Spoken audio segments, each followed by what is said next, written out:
राधे राधे। आशा करती हूँ कि आप सभी लोग खुश होंगे, स्वस्थ होंगे, मस्त होंगे। भगवान श्री गणेश की जय हो, भगवान विष्णु की जय हो, भोले बाबा की जय हो।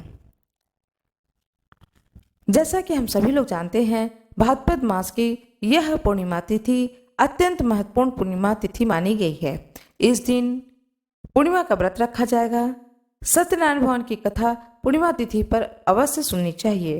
कहा जाता है कि पूर्णिमा तिथि पर जो कोई पूर्णिमा का व्रत करता है, पूर्णिमा का कथा सुनता है, साथ में भगवान सत्यनारायण भगवान की कथा को सुनता है, वह अश्वमेघ यज्ञ के बराबर पुण्य की फल की प्राप्ति को करता है। इस दिन सत्यनारायण भगवान हरि विष्णु की प्रतिमा को रख करके सत्यनारायण भगवान की कथा को सुनना चाहिए अथवा पढ़ना चाहिए। एक चौकी पर पीले वस्त्र को बिछा करके भगवान विष्णु की प्रतिमा को रख करके उन्हें फूल और माला पहना करके दीपक जलाएं। दीपक जलाने के बाद में भोग में पंजीरी और चन्नामृत अवश्य रखें। फल और मिष्ठान का भी भोग लगाना चाहिए। इसके बाद भगवान सत्यनारायण की कथा को सुनना चाहिए। जो कोई भी सत्यनारायण भगवान की कथा को सुनता है, भगवान सत्यनारायण हरि विष्णु उसके सारे दुख और कष्ट को हर लेते हैं और उसे जीवन में लक्ष्मी की कृपा की प्राप्ति होती है। उसके घर में धन्य धान्य भर जाते हैं। सत्यनारायण भगवान की कथा को सुनने के बाद में आरती करें। आरती करने के बाद में ब्राह्मण के लिए दान स्वरूप सीधा अवश्य निकालें। यह अवश्य करें, यह बहुत जरूरी होता है। साथ में जो कोई पूर्णिमा का व्रत धारण करते हैं, उन्हें पूर्णिमा की कथा भी सुननी चाहिए। पूर्णिमा तिथि पर रात में चंद्रमा को अर्घ देकर खीर पूरी का भोग लगा करके, भगवान विष्णु को खीर पूरी का भोग लगा करके रात के समय में जब आप चंद्रमा को अर्घ दें, उसके बाद उस खीर पूरी को प्रसाद स्वरूप आप स्वयं भी ग्रहण करें। इस प्रकार से यह पूर्णिमा व्रत को धारण करना चाहिए। उस दिन सत्यनारायण भगवान की कथा को सुननी चाहिए, साथ में पूर्णिमा व्रत कथा को भी अवश्य सुनें। भाद्रपद पूर्णिमा कथा। हाथ में पुष्प और अक्षत अवश्य ले लें। पौराणिक कथाओं के अनुसार द्वापर युग में एक बार यशोदा माँ ने भगवान श्री कृष्ण से पूछा कि वह उन्हें एक ऐसा व्रत बताएं जिसको करने से मृत्युलोक में स्त्रियों को विधवा होने का भय न रहे। भगवान श्री कृष्ण ने यशोदा माँ को बताया कि स्त्रियों को 32 पूर्णिमा का व्रत करना चाहिए। यह व्रत अचल सौभाग्य देने वाला और भगवान शिव के प्रति मनुष्यों की भक्ति को बढ़ाने वाला है। यशोदा माँ ने श्री कृष्ण से पूछा कि क्या इस व्रत को मृत्युलोक में किसी ने किया था। इस पर भगवान ने बताया कि कार्तिका नाम की नगरी थी, वहाँ चंद्रहास नामक एक राजा राज करता है। उसी नगरी में धनेश्वर नाम के ब्राह्मण की पत्नी रूपवती थी। दोनों एक दूसरे से बेहद प्यार करते थे और उस नगरी में बहुत प्रेम से रहते थे। घर में किसी भी चीज की कमी नहीं थी, लेकिन संतान न होने के कारण वह अक्सर दुखी रहा करते थे। एक दिन एक योगी उस नगरी में आया। वह नगर के सभी घरों से भिक्षा लेता था, लेकिन रूपवती के घर से भिक्षा नहीं लेता था। एक दिन दुखी होकर धनेश्वरी योगी से भिक्षा न लेने की वजह पूछता है। इस पर योगी ने कहा कि निसंतान के घर की भीख पतितों के अन्न के समान होता है। इस पर उस योगी ने कहा कि निसंतान के घर की भिक्षा नहीं लेनी चाहिए और जो इस भिक्षा का अन्न ग्रहण करता है वह भी पतित हो जाता है। इसलिए पतित हो जाने के भय से वह उनके घर की भिक्षा को नहीं लेता है। इसे सुनकर धनेश्वर दुखी हो गए और उन्होंने योगी से पुत्र प्राप्ति का उपाय पूछा। इस पर योगी ने माँ चंडी की उपासना करने की सलाह दी। धनेश्वर देवी चंडी की उपासना करने के लिए वन में चला गया। माँ चंडी ने धनेश्वर की भक्ति से प्रसन्न होकर 16वें दिन दर्शन दिया। माँ चंडी ने कहा कि तुम्हारा पुत्र होगा, लेकिन वह केवल 16 वर्षों तक ही जीवित रहेगा। यदि वह स्त्री और पुरुष 32 पूर्णिमा का व्रत करेंगे तो वह दीर्घायु हो जाएगा। माँ चंडी ने एक आम के वृक्ष पर चढ़कर फल तोड़कर उसे पत्नी को खिलाने को कहा। माँ चंडी ने कहा कि तुम्हारी पत्नी स्नान कर भगवान शंकर का ध्यान कर फल को खा ले तो भगवान शिव की कृपा से वह गर्भवती हो जाएगी। इस उपाय को करने के बाद धनेश्वर को पुत्र की प्राप्ति हुई तथा 32 पूर्णिमा का व्रत दोनों पति पत्नी ने श्रद्धा पूर्वक किया तो उनके पुत्र की आयु बढ़ गई और वह पुत्र दीर्घायु हो गया। इस प्रकार पुत्र को दीर्घायु की प्राप्ति हुई। माता चंडी की जय हो, भगवान गणेश की जय हो, भगवान विष्णु की जय हो, भगवान शंकर की जय हो। आज मैं आप लोगों को कथा सुनाने जा रही हूँ सत्यनारायण भगवान की कथा, जिसे पूर्णिमा तिथि पर अवश्य सुनना चाहिए। स्कंद पुराण के अंतर्गत रेवा खंड में श्री सत्यनारायण भगवान की व्रत कथा लिखी है, जो कि मैं आज वह कथा आप लोगों को सुनाने जा रही हूँ। अध्याय प्रथम। एक समय की बात है, नैमिसारण तीर्थ में शौनक आदि 88,000 ऋषियों ने श्री सूत जी से पूछा कि हे प्रभु, इस कलयुग में वेद विद्या रहित मनुष्यों को प्रभु भक्ति किस प्रकार मिल सकती है तथा उनका उद्धार कैसे होगा। हे मुनिश्रेष्ठ, ऐसा कोई तप बताइए जिसे थोड़े समय में ही पुण्य मिले और मनवांछित फल भी मिल जाए। इस प्रकार की कथा सुनने की हम इच्छा रखते हैं। सर्वशास्त्रों के ज्ञाता सूत जी बोले, हे वैष्णवों में पूज्य, आप सभी ने प्राणियों के हित की बात पूछी है, इसलिए मैं एक ऐसे श्रेष्ठ व्रत को आप लोगों को बताऊंगा जिन्हें नारद जी ने लक्ष्मी नारायण जी से पूछा था और लक्ष्मीपति ने मुनि श्रेष्ठ नारद जी से कहा था। अब आप इसे ध्यान से सुनिए। एक समय की बात है, योगी राज नारद जी दूसरों के हित की इच्छा के लिए अनेक लोगों में घूमते हुए मृत्युलोक में आ पहुँचे। यहाँ उन्होंने अनेक योनियों में जन्मे प्रायः सभी मनुष्यों को अपने कर्मों द्वारा अनेक दुखों से दुखी और पीड़ित देखा। उनका दुख देख नारद जी सोचने लगे कि ऐसा यत्न किया जाए जिसके करने से निश्चित रूप से मानव के दुखों का अंत हो जाए। इस विचार पर मनन करते हुए वह विष्णु लोक में गए। वहां वह देवों के ईश नारायण की स्तुति करने लगे, जिनके हाथों में शंख चक्र गदा और पद्म थे, गले में वरमाला पहने हुए थे। स्तुति करते हुए नारद जी बोले, हे भगवान, आप अत्यंत शक्ति से संपन्न हैं। मन तथा वाणी भी आपको नहीं पा सकती है। आपका आदि मध्य तथा अंत नहीं है। निर्गुण स्वरूप सृष्टि के कारण भक्तों के दुख को दूर करने वाले हैं। आपको मेरा नमस्कार है। नारद जी की स्तुति सुन विष्णु भगवान बोले, हे मुनिश्रेष्ठ, आपके मन में क्या बात है? आप किस काम के लिए पधारे हैं? उसे निसंकोच कहो। इस पर नारद मुनि बोले कि मृत्यु लोक में अनेक योनियों में जन्मे मनुष्य अपने कर्मों के द्वारा अनेक दुखों से दुखी हो रहे हैं। हे नाथ, आप मुझ पर दया रखते हैं तो बताइए कि वो मनुष्य थोड़े प्रयास से ही अपने दुखों से कैसे छुटकारा पा सकते हैं। श्री हरि बोले, हे नारद, मनुष्यों की भलाई के लिए तुमने बहुत अच्छी बात पूछी है, जिसके करने से मनुष्य मोह से छूट जाता है। वह बात मैं कहता हूँ, उसे सुनो। स्वर्ग लोक व मृत्यु लोक दोनों में एक दुर्लभ उत्तम व्रत है जो पुण्य देने वाला है। आज प्रेम बस होकर मैं उसे तुमसे कहता हूँ। श्री सत्यनारायण भगवान का यह व्रत अच्छी तरह विधान पूर्वक करके मनुष्य तुरंत यहाँ सुख भोग कर मरने पर मोक्ष पाता है।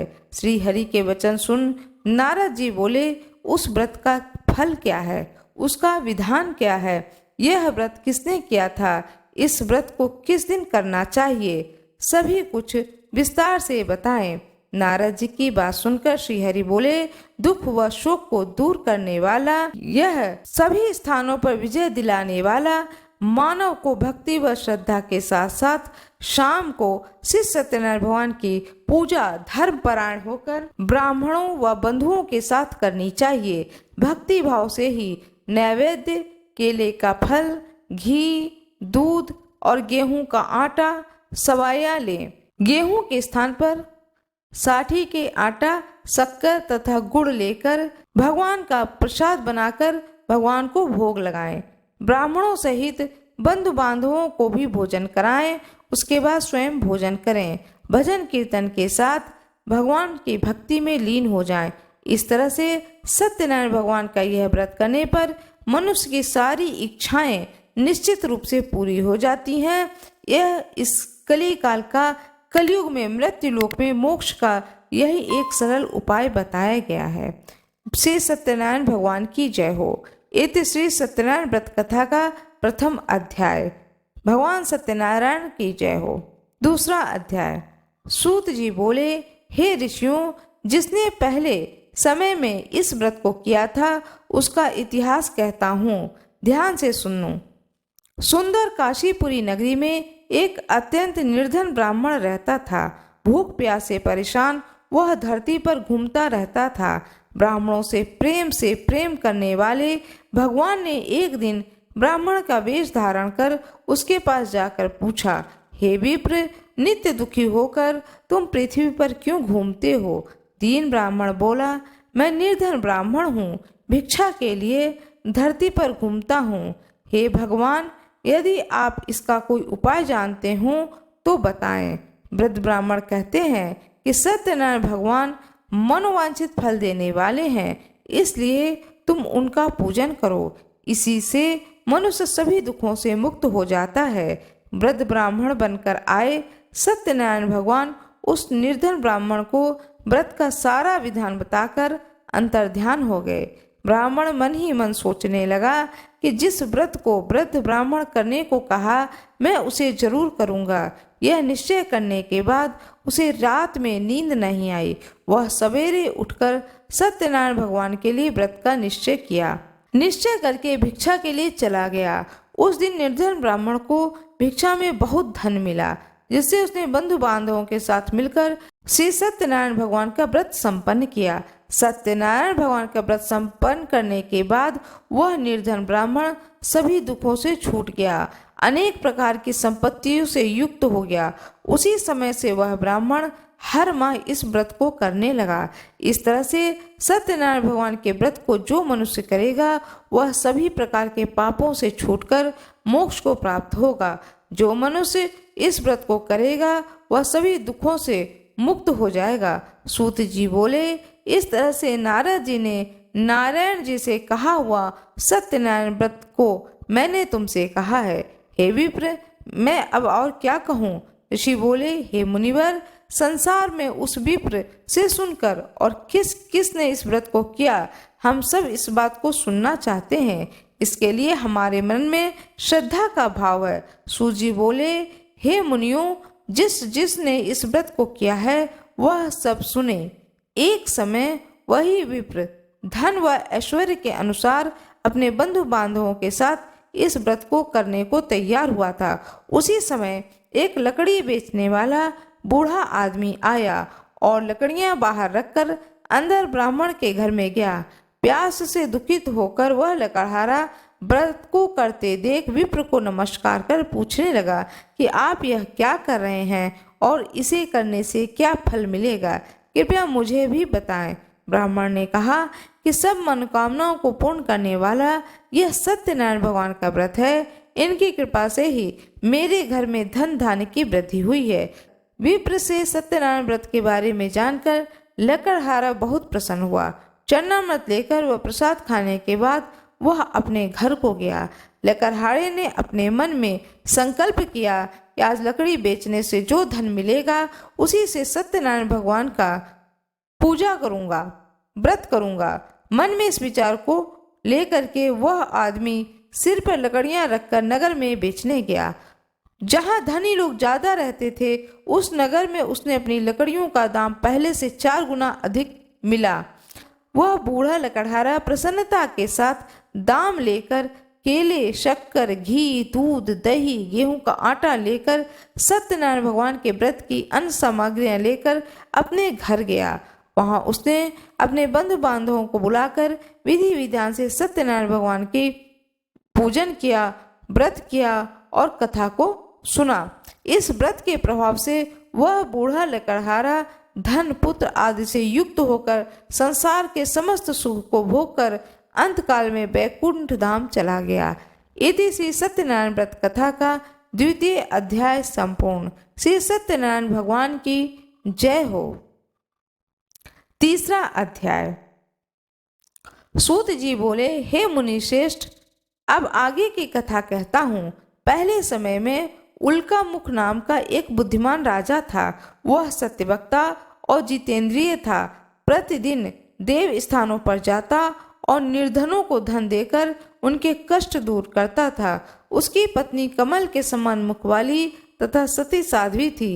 भद्रशिला नदी के तट पर उन दोनों ने श्री सत्यनारायण भगवान का व्रत किया। उसी समय साधु नाम का एक वैश्य आया। उसके पास व्यापार करने के लिए बहुत सा धन भी था। राजा को व्रत करके देखकर वह विनय के साथ पूछने लगा, हे राजन, भक्ति भाव से पूर्ण होकर आप यह क्या कर रहे हैं? मैं सुनने की इच्छा रखता हूँ, तो आप मुझे बताएं। राजा बोला, हे साधु, अपने बंधु बांधवों के साथ पुत्र आदि की प्राप्ति के लिए महाशक्तिमान श्री सत्यनारायण भगवान का व्रत व पूजन कर रहा हूँ। राजा के वचन को सुनकर साधु आदर से बोला, हे राजन, मुझे इस व्रत का सारा विधान कहिए। आपके कथन अनुसार मैं भी इस व्रत को करूँगा। मेरी भी संतान नहीं है। इस व्रत को करने से निश्चित रूप से मुझे संतान की प्राप्ति होगी। राजा से व्रत का सारा विधान सुनकर व्यापार से निवृत्त हो वह अपने घर गया। साधु वैश्य ने अपनी पत्नी को संतान देने वाले इस व्रत का वर्णन सुनाया और कहा कि जब मेरी संतान होगी तो मैं इस व्रत को करूंगा। साधु ने इस तरह के वचन अपनी पत्नी लीलावती से कहे। एक दिन लीलावती पति के साथ आनंदित हो, सांसारिक धर्म में प्रवृत्त हो, सत्यनारायण भगवान की कृपा से गर्भवती हो गई। 10वें महीने में उसके गर्भ से एक सुंदर कन्या ने जन्म दिया। वह दिनों दिन बढ़ने लगी, जैसे कि शुक्ल पक्ष का चंद्रमा बढ़ता है। माता पिता ने अपनी कन्या का नाम कलावती रखा। एक दिन लीलावती ने मीठे शब्दों में अपने पति को याद दिलाया कि आपने सत्यनारायण भगवान के जिस व्रत को करने का संकल्प किया था उसे करने का समय आ गया। आप इस व्रत को करिए। साधु बोला कि हे प्रिय, इस व्रत को मैं उसके विवाह पर करूंगा। इस प्रकार अपनी पत्नी को आश्वासन देकर वह नगर को चला गया। कलावती पिता के घर में दिन प्रतिदिन बड़ी हो रही थी। साधु ने एक बार नगर में अपनी कन्या को सखियों के साथ देखा तो तुरंत ही दूत को बुलाया और कहा कि मेरी कन्या के योग्य वर देखकर आओ। साधु की बात सुनकर दूत कंचन नगर में पहुंचा और वहां देखभाल कर लड़की के सुयोग्य वाणिक पुत्र को ले आया। सुयोग्य लड़के को देखकर साधु ने बंधु बांधवों को बुलाकर अपनी पुत्री का विवाह कर दिया। लेकिन दुर्भाग्य की बात यह है कि साधु ने अभी भी श्री सत्यनारायण भगवान का व्रत कर नहीं किया।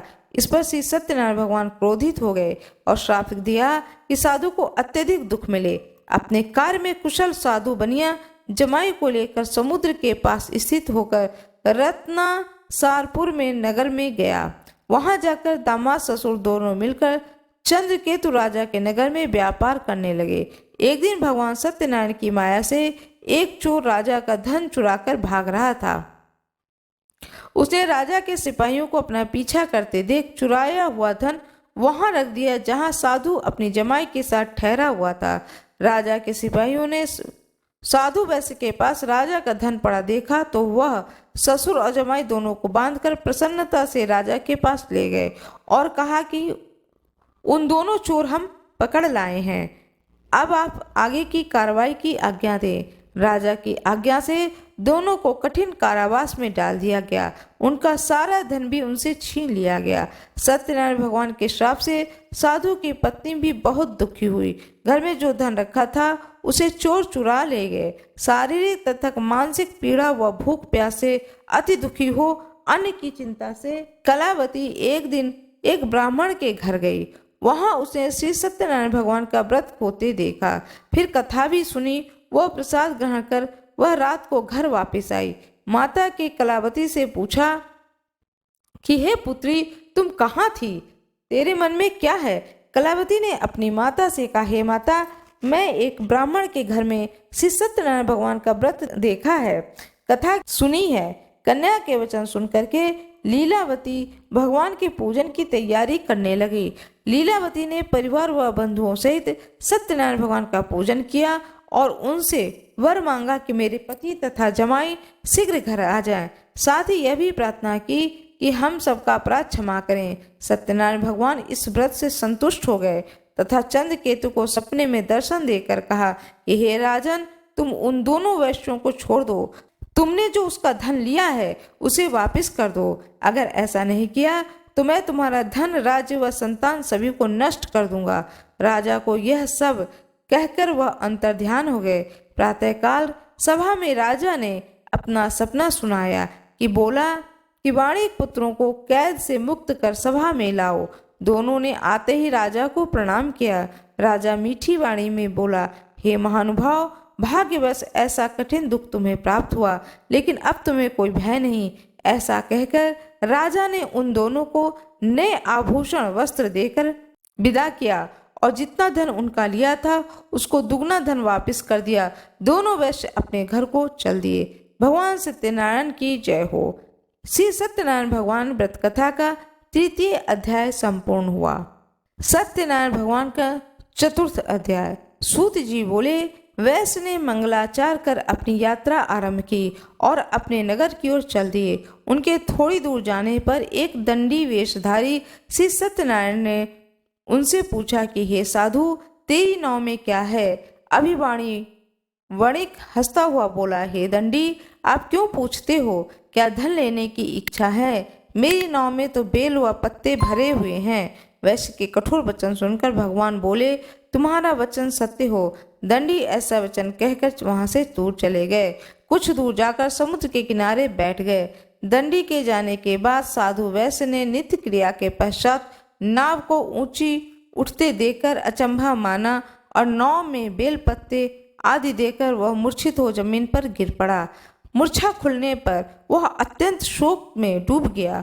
उसका दामाद बोला कि आप शोक न मनाएं, यह दंडी का ही श्राप है, इसलिए हमें उनकी शरण में जाना चाहिए, तभी हमारी मनोकामना पूर्ण होगी। दामाद की बात सुनकर वह दंडी के पास पहुंचा। अत्यंत भक्तिभाव से नमस्कार करके बोला, मैंने आपसे जो असत्य वचन कहे थे उसके लिए मुझे क्षमा कर दें। ऐसा कहकर महान शोका आतुर होकर वह रोने लगा। तब दंडी भगवान बोले, हे वाणिक पुत्र, मेरी आज्ञा से बार बार तुम्हें दुख प्राप्त हुआ, तुम मेरी पूजा से विमुख हुआ। साथ ही बोला, हे भगवान, आपकी माया से ब्रह्मा आदि देवता भी आपके रूप को नहीं जानते, तब मैं अज्ञानी कैसे जान सकता हूँ? आप प्रसन्न होइए, अब मैं सामर्थ्य के अनुसार आपकी पूजा करूँगा, मेरी रक्षा करो।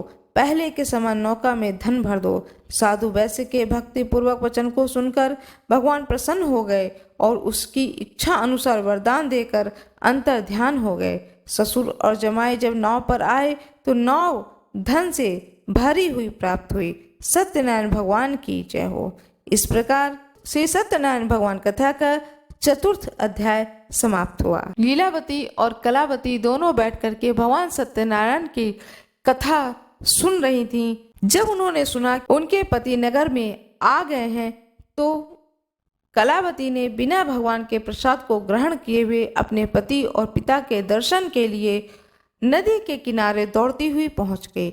जब वहां पहुंची तो देखी कि पति और पिता नाव सहित पानी के अंदर चले गए हैं। यह देख करके नगर में चीख पुकार मच गई। वह कलावती भगवान सत्यनारायण को याद करने लगी। तब उसे याद आया कि मैंने तो प्रसाद ग्रहण ही नहीं किया है। फिर वह भाग करके दौड़ी दौड़ी अपने घर को आती है और जो भोग लगाया था उस प्रसाद को कलावती ग्रहण करती है। उसके बाद अपनी माँ के साथ भगवान सत्यनारायण से क्षमा प्रार्थना करती है कि मेरे पति को सकुशल नगर में ले आए, मेरे घर तक ले आए। भगवान सत्यनारायण प्रसन्न हो जाते हैं और उसके पति और उसके पिता सकुशल नदी में ऊपर आ जाते हैं और वह नाव से उतर करके नगर के अंदर आते हैं। फिर वह घर पर आते हैं।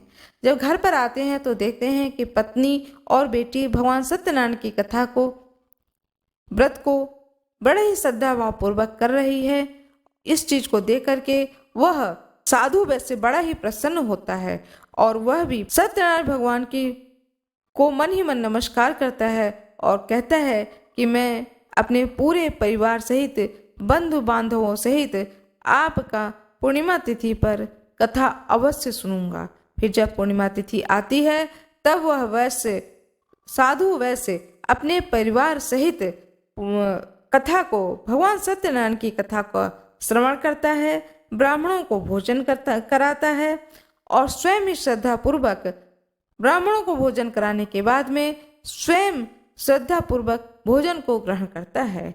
इस प्रकार जिस तरह से सत्यनारायण भगवान ने कृपा करी उस वैश्य के ऊपर सदा सर्वदा सभी के ऊपर भगवान श्री सत्यनारायण की कृपा बनी रहे। भगवान सत्यनारायण की कथा का 5वां अध्याय समाप्त हुआ। सत्यनारायण भगवान की जय हो, भगवान विष्णु की जय हो, माता लक्ष्मी की जय हो, भगवान शंकर की जय हो। राधे राधे, श्री शिवाय नमस्तुभ्यम। आज मैं आप लोगों को बताने जा रही हूँ उमा महेश्वर व्रत।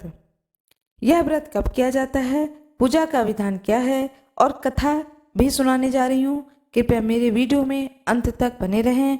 कृपया मेरे वीडियो को लाइक जरूर कर दें। उमा महेश्वर व्रत, यह व्रत भाद्रपद पूर्णिमा को किया जाता है। पूजा का विधि विधान यह है कि इस दिन भगवान शंकर और माता पार्वती की पूजा करनी चाहिए। प्रातः शुद्ध होकर के भगवान शंकर की मूर्ति को स्नान करा के बेलपत्र फूल आदि से पूजन कर प्रार्थना करें तथा रात्रि को मंदिर में जागरण करें। इस प्रकार यह व्रत 15 वर्ष तक करना चाहिए। अंत में पूजन के बाद यथाशक्ति ब्राह्मण भोजन दक्षिणा देकर व्रत समापन करें। इसके करने से अत्यधिक धन की प्राप्ति होती है। कथा सुनाने जा रही हूँ। अपने हाथ में चावल और पुष्प ले लें। एक बार भगवान विष्णु को दुर्वासा ऋषि ने भगवान शिव की माला दी। भगवान विष्णु ने उस माला को गरुड़ को पहना दी। इससे दुर्वासा ऋषि क्रोधित हो गए और क्रोधित होकर के भगवान विष्णु से बोले कि तुमने भगवान शंकर का अपमान किया है, तुम्हारे पास से लक्ष्मी चली जाएंगी और क्षीर सागर से भी हाथ धो लोगे, तब शेष नाग भी सहायता नहीं करेंगे। यह सुनकर के भगवान विष्णु परेशान हो गए और उन्होंने दुर्वासा ऋषि को प्रणाम करके पूछा कि यह जो आपने मुझे श्राप दिया है इससे मुक्त होने का क्या उपाय है। भगवान विष्णु ने जब दुर्वासा ऋषि से प्रार्थना करी, उनकी स्तुति करी, तब भगवान विष्णु के इस प्रार्थना और स्तुति से दुर्वासा ऋषि प्रसन्न हो गए और प्रसन्न होकर के ऋषि ने बताया भगवान विष्णु से कि आप उमा महेश्वर का व्रत करो, तभी सभी वस्तुएं आपको वापस मिल सकती हैं। दुर्वासा ऋषि के बताए अनुसार भगवान विष्णु ने उमा महेश्वर का व्रत किया और सभी वस्तुएं वापस मिल गईं और माता लक्ष्मी भी उन्हें वापस मिल गईं। तब व्रत के प्रभाव से लक्ष्मी आदि समस्त स्थापित वस्तुएं भगवान विष्णु को पुनः मिल गईं। इसलिए उमा महेश्वर व्रत किया जाता है, जिसके प्रभाव से इस पृथ्वी लोक के समस्त सुख संपत्ति की प्राप्ति होती है। जब भगवान विष्णु ने यह व्रत को धारण किया, इस व्रत को भगवान विष्णु ने जब धारण किया तो इस व्रत को पृथ्वी लोक के समस्त प्राणियों को धारण करना चाहिए। भगवान विष्णु की जय हो, माता लक्ष्मी की जय हो, दुर्वासा ऋषि की जय हो। मेरा यह वीडियो कैसा लगा कृपया कमेंट बॉक्स में जरूर बताएं। वीडियो को लाइक करना न भूलें, चैनल को सब्सक्राइब जरूर कर दें। धन्यवाद।